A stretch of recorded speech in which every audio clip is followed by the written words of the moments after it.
정책자금은 정부 지자체의 특정 목적을 달성하기 위해서 기업에게 금융기관보다 조금은 유리한 조건, 지금은 저리로, 저렴한 이자로 지원하는 것들을 얘기하는 거고, 벤처기업이나 창업기업들에게는 제도적으로 미리 예산을 편성해서 그만큼의 비용은 매년 또 매 분기, 매 반기별로 집행을 하고 있습니다. 집행을 할 때 기업체들이 무한 책임을 지면 부담을 너무 많이 느끼니까 담보력이 없는, 또 담보력이 좀 취약한 기업들을 우선 돕습니다. 그럼에도 불구하고 떼먹는 기업들도 악의적으로 많이 생길 수 있기 때문에 그럴 때 이제 신용보증, 그 다음에 기술보증이라는 개념으로 누군가가 먼저 검토하고 그 검토된 내용을 기반으로 정부가 아주 저리로 융자해주는 개념의 자금이라고 보면 될 것 같습니다. 또 융자는 저리로 융자하는 거니까 상환 요건들이 있어야 되는데 담보력을 어느 정도는 잡는 거죠. 그래서 특허를 담보로 하는 경우도 있고 기술 증서니까요. 또는 뭐 계약서, 수출 계약서를 담보로 하는 경우들도 종종 있고 설비, 장비 또는 생산품을 대상으로 하기도 합니다. 상공회의소 같은 경우들 예시를 좀 들어보면 기업체들한테 홍보할 때 융자금, 보증금, 그 다음에 출연금, 보조금 이렇게 얘기를 설명을 많이 하고 있더라고요. 출연금은 성장을 할 때, 창업 성장을 할 때 부담보, 무보증, 무이자 이렇게 목적을 달성하지 않으면 상환하지 않는 거다. 특히 이제 공정 개선과 관련된 또 제품 개발과 관련된 출연금들이 많이 집중이 되어 있고 보조금은 문제가 생기거나 답이 안 나왔을 때 그럴 때 이제 그 요건에 맞는 상황에서만 주는 거. 그러니까 최근에 코로나19 때문에 갑자기 매출이 경감되거나 아니면 이제 활동을 해야 되는데 사업 활동을 해야 되는데 집합금지가 걸려가지고 사업을 못하면 생계 부담이 생기잖아요. 그때 이제 보조금 집행이 됐었거든요. 고용보조금도 그렇고 최소 생계 보조금도 있고 기업 운영 보조금도 있었고 그건 상환 요건이 없어요. 이제 긴급하게 들어가는 거지만 이건 이제 정부의 예비 자금이 나가는 거니까 국회에서 이거 너무 많이 쓰면 정부가 비용이 좀 줄잖아요. 네. 그래서 보조금 무한정 줄 수는 없는 거고요. 보증은 앞서 얘기했던 것처럼 신용보증이나 기술보증 기관들이 신용보증재단 같은 경우들이 저희가 이 기업 또는 이 사람을 보증할 테니까 빌려주시죠. 사고 나면 이 보증기관이 책임을 지겠습니다. 그럴 땐 기업하고는 또 뭔가에 협약이 또 하나 들어가거나 약정이 들어가겠죠. 융자금은 요건을 대상으로 분할 상환을 하게끔 하는 개념으로 되어 있습니다. 그다음에 자금을 조달할 때 여러 가지 방식들이 있을 텐데 이자를 집행하는 보통 2%에서 4% 정도 되는데 앞서 얘기했던 것처럼 일반 기업 은행들에서 대출을 받으면 4% 정도 이하예요. 그런데 이제 정책자금은 1%에서 3%니까 한 1, 2% 낮아요. 얼마 안 되네요라고 하지만 5억, 10억 이렇게 되면 500만 원, 1000만 원 차이가 나니까 좀 다르다. 그리고 일반 대출들은 보통 3년, 상환 요건 기간들이 그렇게 많이 길지는 않습니다. 물론 1년보다는 훨씬 길지만, 근데 정책자금은 3년 거치 3년 상환, 5년 거치 5년 상환, 10년 거치 10년 상환. 그러면 10년 동안은 이자만 내고, 그 다음에 10년 동안은 원금을 분할해서 내는 거. 이렇게 돼 있는 거라서, 좀 길게 보는 자금이 되고, 숨막힘이 좀 적겠죠. 네, 그래서 그런 것들이 있을 거고, 담보는, 은행권은 대부분 부동산이나 신용담보, 보증담보, 보증서들을 기반으로 담보를 받게 되는데, 정책자금은 보증인, 연대보증이 돼 있는 거, 또 그 연대보증이 다른 대출을 하나 받아서 갚을 준비를 미리 해놓는 거죠. 마이너스 대출 받아놓듯이. 당장 쓰진 않지만 그만큼 룸을 만들어 놓은 거다. 무담보로 이제 출연, 목표를 설정해주고 그걸 달성하면 안 받는 그런 구조로 돼 있어서 기업체 입장에서는 일반 대출보다 정책 자금을 선호하겠죠. 근데 무한정 줄 수 없기 때문에 매번 받을 수는 없습니다. 소상공인 특화 자금들 소상공인진흥공단에서 도와드리고 있는데 뭔가 제품을 만드는데 10명 미만의 종업원들이 구성이 돼 있으면 운전자금들에 한해서 대출을 해줍니다.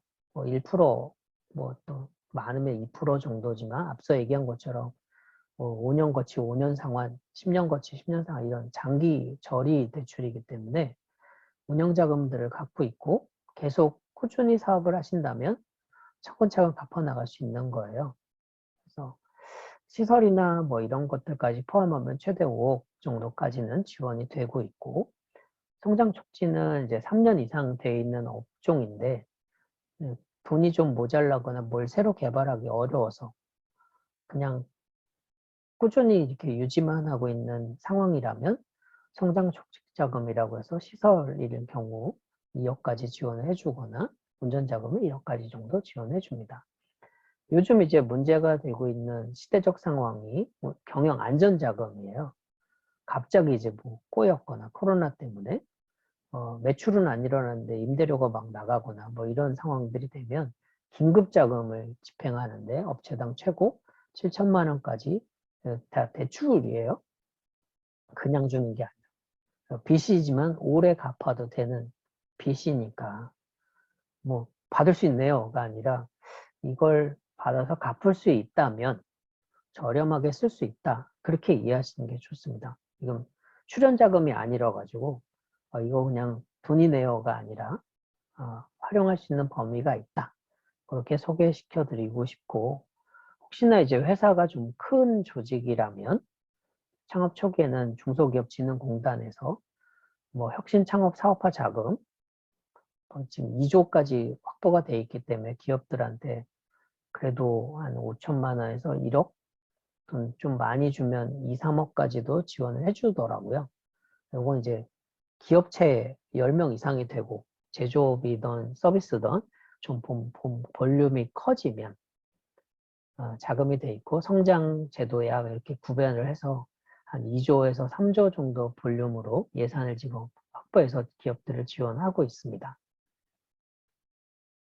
신청하는 방법들은 뭐 대부분은 대면으로 했었는데 요즘 이제 비대면 서비스들이 대중하고 소통하는 방식이 되어 있어서 온라인으로도 신청하게 돼 있고 자연스럽게 이제 융자 신청을 하면 기보나 신보나 보증하는 기관들이 한번 검토를 하거나 아니면 중소기업진흥공단 같은 경우는 본인들이 이제 실사단을 운영해서 진단을 합니다. 소액이면 서류평가나 정보평가로만 하고 조금 금액이 크다면 기업 진단 평가를 통해서 현장 실사를 통해 가지고 직접 지원할 거냐 아니면 대리대출 뭐 다른 자금을 연결할 때 보증을 해줄 거냐 이렇게 연결을 하고 있으니까요. 한번 점검해 보는 것들까지는 가능합니다. 또 홈페이지에 들어가면 자세하게 설명이 되어 있습니다. 그 기술 정책 자금들 중에 기술 신용대출이라는 것들이 있어요.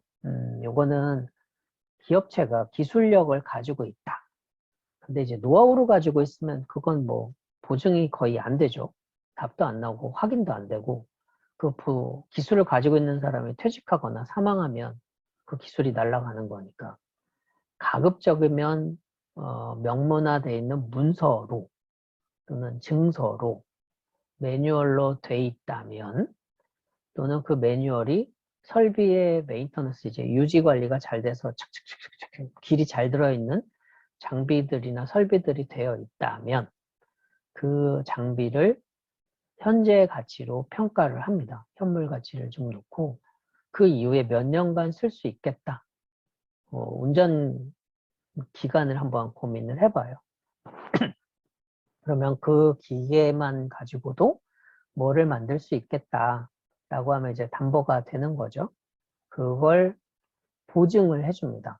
그러면 은행이 그래? 그러면 그걸 뭐 물건은 아닌데 무형인데 현물로 인정하고 대출을 해준다? 너네 믿고 이렇게 해갖고 기술금융이 지원이 되는 구조고 지금 몇 년째 하고 있는데 TCB 기술정보보증이라는 TDB, TCB 뭐 이렇게 얘기합니다. 이 금액이 지금 꽤 커졌어요. 그래서 거의 조 단위로 지금 집행이 돼가고 있고 기술 대출, 뭐 담보대출 요거는 다음 시간에 하겠지만 쉽게 예시를 들면 제가 사과나무를 키워요, 만약에. 근데 사과나무가 매년 100개 정도의 사과를 키워냅니다. 열매를 맺어요. 근데 그 사과가 맛있어요, 당도가. 그렇다면 대출을 사과나무를 담보로 맡겨요.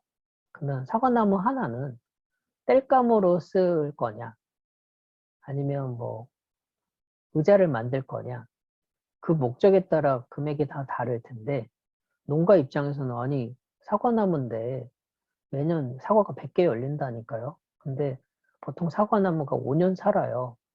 그러면 500개 가치만큼을 인정받고 싶겠죠. 사과 하나에 얼마예요? 이렇게 만약에 푸는 거면 은행 입장에서는 좀 어이없잖아요. 태풍 오거나 병충해 이르면 잃어버리는 거니까. 그럴 때 이제 보증 대출 기관들이 그거 제가 관리할게요. 열매 100개 연다고 할 테니까 해주세요. 그런데 이제 보증하는 기관들은 현장에 가서 100개 열린다 두고 했는데 120개 열리던데요? 그럼 20개 남잖아요.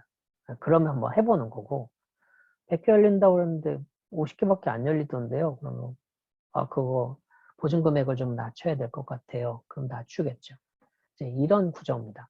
또 5년 산다고 했는데 제가 보니까 이거 나무 금방 아플 것 같은데 또는 주변에 산세를 봤더니 햇빛이 많이 안 와가지고 좀 망가질 것 같다던가 땅이 좀 오염이 돼가지고 뭐 달게 안 나올 것 같다던가 이제 이런 상황들을 다 측정을 합니다. 그 담보 측정이 아까 신용 8불C처럼 측정하는 것도 있고 기술도 비슷한 개념으로 측정을 해서 담보 금액을 확정을 하는 거죠. 네, 이런 절차들로 정책 자금은 일단 집행이 됩니다. 일단 믿고 가지만 사고가 나면 기관들이 일단 보증을 좀 하는 건데 중간에 기관들이 딴밥 먹고 사고 치면 일이 좀 복잡해지는 지금 사회적 시대하고 비슷하게 맞아떨어진 구조라서 이제 이런 것들의 문제를 얼마나 잘 관리하고 정책적으로 운영할 것이냐가 화두이기도 합니다.